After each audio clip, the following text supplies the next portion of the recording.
अस्सलाम वालेकुम students. Exercise 2.4 की थ्योरी को हम प्रोसीड कर रहे हैं। आज का जो टॉपिक है जो हम कवर करने वाले हैं वो है हमारा स्लोप ऑफ अ लाइन, जिसे हम ग्रेडियंट ऑफ अ लाइन भी कहते हैं। इसके कॉन्सेप्ट कवर करेंगे। बेसिक एंगल ऑफ इंक्लिनेशन क्या होता है, स्लोप और एंगल ऑफ इंक्लिनेशन में क्या रिलेशनशिप है, पैरेलल लाइंस और परपेंडिकुलर लाइंस के स्लोप क्या होते हैं, और दो पॉइंट्स के दरमियान स्लोप किस तरह निकाला जाता है। तो सबसे पहले स्लोप ऑफ अ लाइन देखते हैं। उसके लिए हमें बेसिक कॉन्सेप्ट कवर करना पड़ेगा जो कि है इंक्लिनेशन का। इंक्लिनेशन क्या है हमारे पास? The positive angle from positive X axis. एक पॉजिटिव एंगल है कहाँ से? From positive X axis in counter clockwise direction is called inclination alpha. यानी कि पॉजिटिव एक्स एक्सिस हमारा ये होता है, नेगेटिव एक्स एक्सिस हमारा ये होता है। तो कह रहा है पॉजिटिव एक्स एक्सिस से अगर हम एंगल बनाएं जो कि लाइन तक बने, उस एंगल को जो कि काउंटर क्लॉकवाइज डायरेक्शन में बन रहा है वो कहलाएगा हमारे पास एंगल ऑफ इंक्लिनेशन। वो कहलाएगा हमारे पास angle of inclination. Angle of inclination को आसान जबान में बताएं तो ये टिल्ट है किसी भी लाइन का जो कि वो बना रही है एक्स एक्सिस से। अच्छा, ये एंगल कितना हो सकता है टोटल?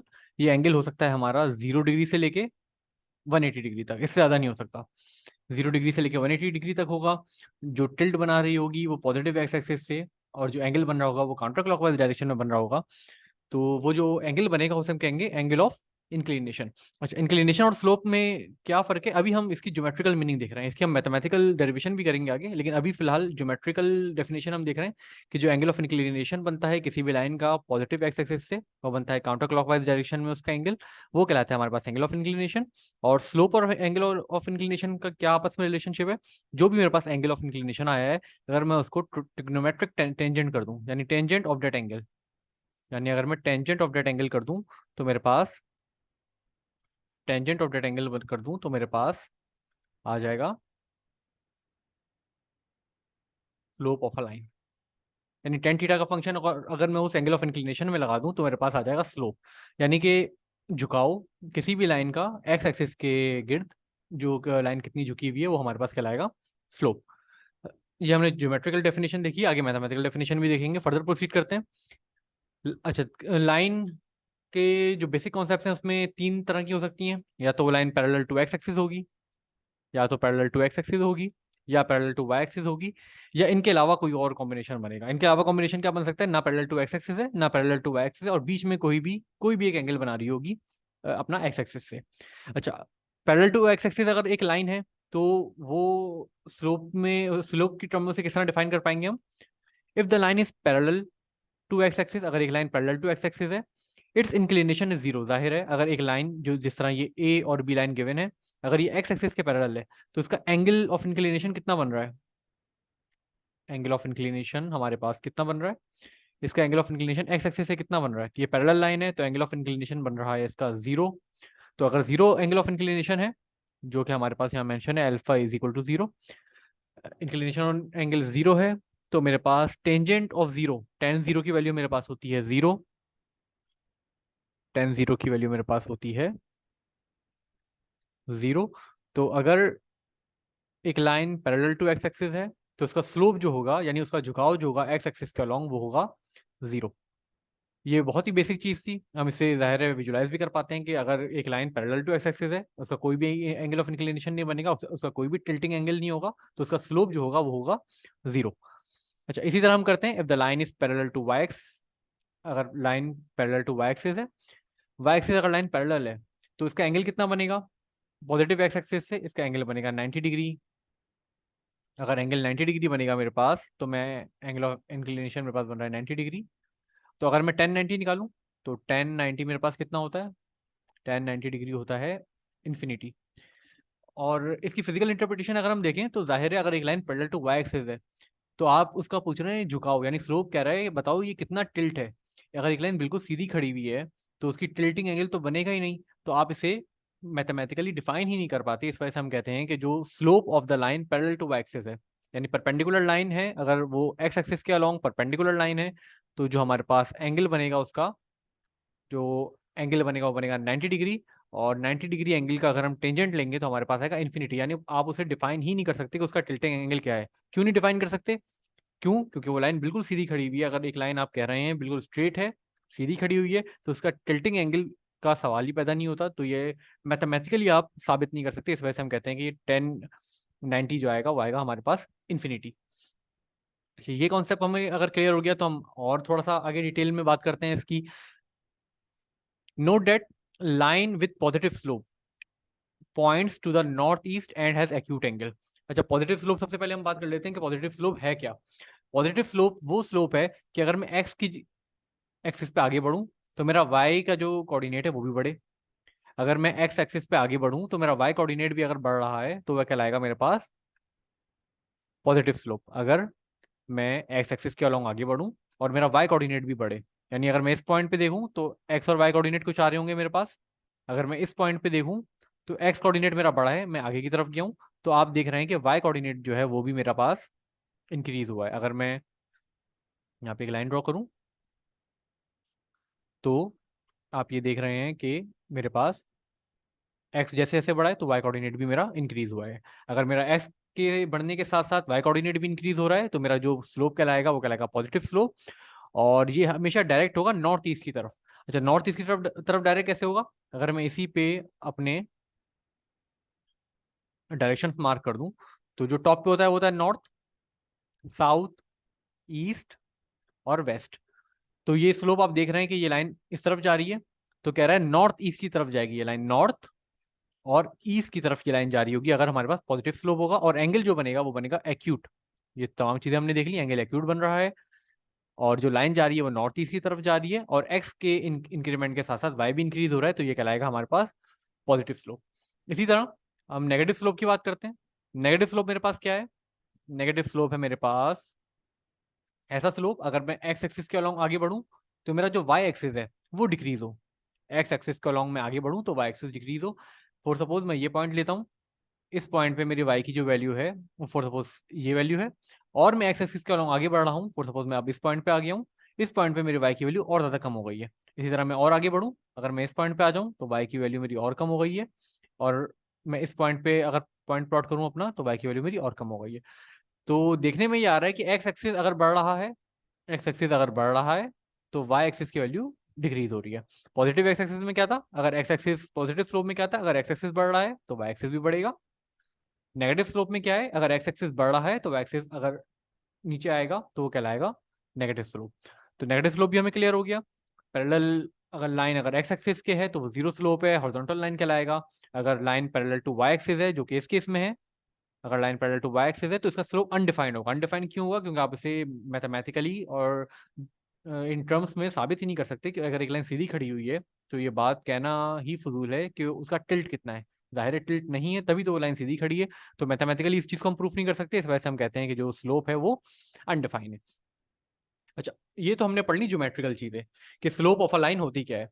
अब हम ये डिफाइन करेंगे slope of a line joining two points. अगर दो पॉइंट्स के दरमियान, जाहिर है दो पॉइंट्स के दरमियान हमारा एक लाइन बन रही होगी। अब हम इस डेरिवेशन में ये देखेंगे कि अगर दो पॉइंट्स एक लाइन को बना रहे हैं तो उनके दरमियान जो स्लोप बन रहा होगा वो क्या बन रहा होगा।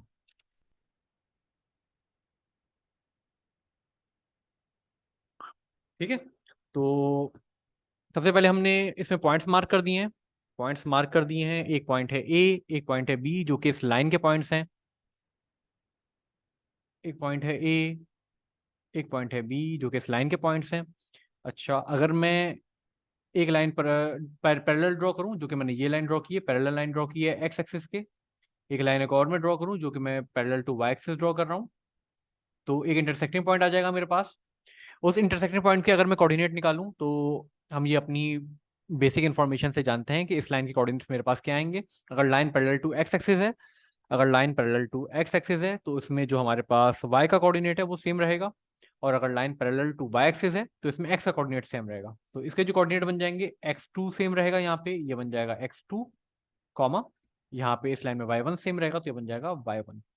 तो ये कोऑर्डिनेट बन जाएगा, इसे हम कह देते हैं c को हम कह देते हैं x2 y1। ठीक है, ये कोऑर्डिनेट हमारे पास आ गए c के। अब हमें करना क्या है? अब हमें करना ये है, हमने अपनी बेसिक डेफिनेशन में अभी अभी देखा है कि जो स्लोप होता है, स्लोप जो होता है उसे हम रिप्रेजेंट करते हैं m से, और वो बराबर होता है टेंजेंट ऑफ थीटा, या in this case tangent of alpha. Alpha इसमें क्या है? अल्फा हमारे पास है एंगल ऑफ इंक्लिनेशन। अल्फा इस केस में हमारे पास एंगल ऑफ इंक्लिनेशन है, जो कि हमारे पास ये है, ये हम मार्क कर देते हैं। अगर मुझे टेन अल्फा की वैल्यू निकालनी है, तो मुझे टेन थीटा का फॉर्मूला मालूम है। मैं ये कह रहा हूँ, अब ये बेसिक मैथमेटिक्स कर रहे हैं, इसमें अब चैप्टर 2 इन्वॉल्व नहीं है फिलहाल। मैं ये कह रहा हूँ कि measurement angle B A C is equal to alpha, यानी बी ए और सी जो एंगल बना रहा है वो है अल्फा। बिल्कुल है ऐसा ही, मेजरमेंट एंगल बी ए सी जो है वो अल्फा है। तो अगर मैं टेन अल्फा को थोड़ा सा और डिटेल में लिखूं, तो टेन अल्फा मेरे पास बराबर होता है परपेंडिकुलर ओवर, टेन अल्फा मेरे पास बराबर होगा परपेंडिकुलर ओवर बेस। परपेंडिकुलर मेरे पास क्या है? अगर मैं इस एंगल का परपेंडिकुलर देखूं तो मेरे पास है बी और सी, B C divided by A सी, यानी बी सी और डिवाइडेड बाय ए सी, यानी मुझे अब बी सी निकालना पड़ेगा और ए सी निकालना पड़ेगा। बी सी मेरे पास नहीं है, मेरे पास ए सी भी नहीं है। क्या मैं निकाल सकता हूँ? मैं बिल्कुल निकाल सकता हूँ। अगर मैं इसे और सॉल्व करते हैं, क्या ये फासला मैं निकाल सकता हूँ? ये मैं पहले भी निकाल चुका हूँ, आपको मालूम है, ये हम पहले निकाल चुके हैं। तो ये मेरा कहलाएगा ए सी, ये मेरा कहलाएगा ए सी। ए सी मेरे पास क्या आएगा? ए सी मेरे पास आएगा जो कि हमारे पास है x2 माइनस x1, यानी एक्स एक्सिस में ये पॉइंट कितना आगे बढ़ा है, ये इस एक्स के कोऑर्डिनेट से मैं ये एक्स का कोऑर्डिनेट माइनस कर दूं तो मेरे पास ए सी आ जाएगा, जो कि है x2 माइनस x1। इसी तरह मैं बी सी निकालूं, अगर बी सी मेरे पास आ जाएगा इसके दरमियान का फासला। अच्छा, ये मैं फासला निकालूं तो मेरे पास क्या आएगा? ये कहलाएगा बी सी। बी सी मेरे पास क्या है? अगर मैं इसके y2 से ये y1 माइनस कर दूं तो ये मेरे पास हाइट आ जाएगी, टोटल ये जो हाइट कवर की हुई है। तो ये मेरे पास हो जाएगा y2 माइनस y1। मैं ये दोनों वैल्यूज अपनी इस इक्वेशन में पुट कर देता हूँ, ये दोनों वैल्यूज मैं अपनी इस इक्वेशन में पुट कर देता हूँ। Put A C and B C in above equation. तो मेरे पास इक्वेशन क्या बन जाएगी? टेन अल्फा बराबर है बी सी ओवर ए सी, टेन अल्फा बराबर है बी सी ओवर ए सी। ये मेरे पास बन जाएगा बी सी ओवर ए सी। बी सी की वैल्यू मेरे पास क्या है? बी सी की वैल्यू है मेरे पास y2 minus y1 divided by A C की वैल्यू क्या है? x2 minus x1। ये वैल्यूज मेरे पास आ गई। इसे मैं कह देता हूँ टेन अल्फा। अच्छा, टेन अल्फा की वैल्यू मेरे पास आ गई y2 minus y1 divide by x2 minus x1। ये मैंने किससे निकाला है? Simple right angle triangle solve किया है, टेंजेंट थीटा का फॉर्मूला निकाला है। टेन थीटा बराबर होता है परपेंडिकुलर ओवर बेस। परपेंडिकुलर की वैल्यू निकाली जो कि है ए सी, फिर बेस की वैल्यू निकाली, सॉरी बेस की वैल्यू निकाली जो है ए सी, फिर परपेंडिकुलर की वैल्यू निकाली जो कि है बी सी। जो हमारे पास बेस है वो आया x2 माइनस x1, और जो परपेंडिकुलर है वो आया y2 माइनस y1। इन दोनों चीज़ों को मैंने फॉर्मूले में पुट किया, इन दोनों चीज़ों को मैंने फॉर्मूले में पुट किया, और मेरे पास जो डेरिवेशन अभी तक सॉल्व होकर आई है वो आ गई। टेन अल्फा बराबर है y2 minus y1 divided by x2 minus x1। हमने ये कहा है कि टेन अल्फा जो है वो बराबर है स्लोप के, और स्लोप बराबर है m के। स्लोप जो है वो बराबर है m के, तो मैं इस तमाम इक्वेशन को सब्सटीट्यूट कर देता हूँ m से। m is equal to y2 minus y1 divided by x2 minus x1। ये मेरे पास आ गया है स्लोप का फॉर्मूला। अगर मेरे पास दो पॉइंट्स गिवन है किसी भी लाइन के, किसी भी पॉइंट लाइन के अगर मेरे पास दो पॉइंट्स गिवन है तो मैं उस लाइन का स्लोप निकाल सकता हूँ।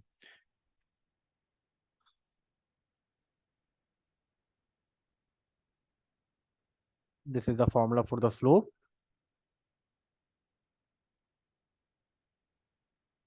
The slope of a line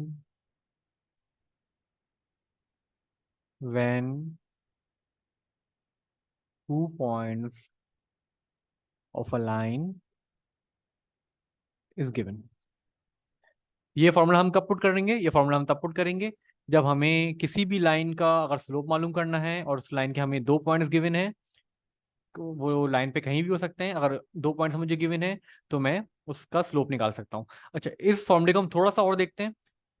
क्या मैं y2 माइनस y1 जो है, इसे मैं लिख सकता हूँ m is equal to change in y, change in y divided by change in x? क्या मैं इसे लिख सकता हूँ इसी तरह? बिल्कुल लिख सकता हूँ। यानी y2 माइनस y1 जो होता था हमारे पास, वो होता है चेंज इन y, और x2 माइनस x1 जो होता है वो होता है चेंज इन x। तो स्लोप का सिंपल और सिंप्लीफाई करके बताऊं तो चेंज इन y यानी y में कितना चेंज आ रहा है with respect to change in x। तो अगर इसका रेशियो हम निकालें तो वो कहलाएगा हमारे पास slope. Change in y divided by change in x is equal to slope. अच्छा, कुछ किताबों में इसे और मुख्तलिफ तरीके से लिखा हुआ है, वो भी हम लिख देते हैं। Slope is equal to rise over run, यानी कि अलोंग y कितना, अलोंग y जो चेंज है उसे अगर मैं डिवाइड कर दूं अलोंग x जो चेंज है उसके, तो मेरे पास जो आंसर आएगा वो मेरे पास कहलाएगा स्लोप। यानी वो लाइन जो है वो कितनी झुकी हुई है अलोंग एक्स एक्सिस। अच्छा, इसकी समरी अगर करें तो slope of a line is the change in Y coordinate with respect to the change in X coordinate. बिल्कुल ऐसा ही है, एम बराबर है delta Y divided by delta X. Change in Y coordinate is represented by delta Y, change in X coordinate is represented by delta X. तो उम्मीद है slope का कॉन्सेप्ट आपका क्लियर हुआ होगा। Change in Y with respect to change in X, ये equation हमारे पास बहुत ज्यादा इंपॉर्टेंट है स्लोप की। M is equal to y2 minus y1 divided by x2 minus x1, ये बहुत ही ज्यादा इंपॉर्टेंट इक्वेशन है। सबसे पहले इंक्लिनेशन का कॉन्सेप्ट हमने देखा, उसके बाद पॉजिटिव स्लोप नेगेटिव स्लोप का कॉन्सेप्ट देखा, और उसके बाद हमने 2 पॉइंट्स के दरमियान का, अगर हमें एक लाइन में 2 पॉइंट गिवन है और उनका स्लोप मालूम करना है तो हमने वो देखा। उसके अलावा पैरेलल लाइन का स्लोप 0 होता है क्योंकि वो कोई एंगल नहीं बना रहा होता एक्स एक्सिस से। Perpendicular line along with respect to X axis का स्लोप इन्फिनिटी होता है क्योंकि आप उसे मैथमेटिकली ड्राइव नहीं कर सकते, तो उससे हम कहते हैं वो अनडिफाइनेबल है, उसे हम डिफाइन नहीं कर सकते, इस वजह से इन्फिनिटी है।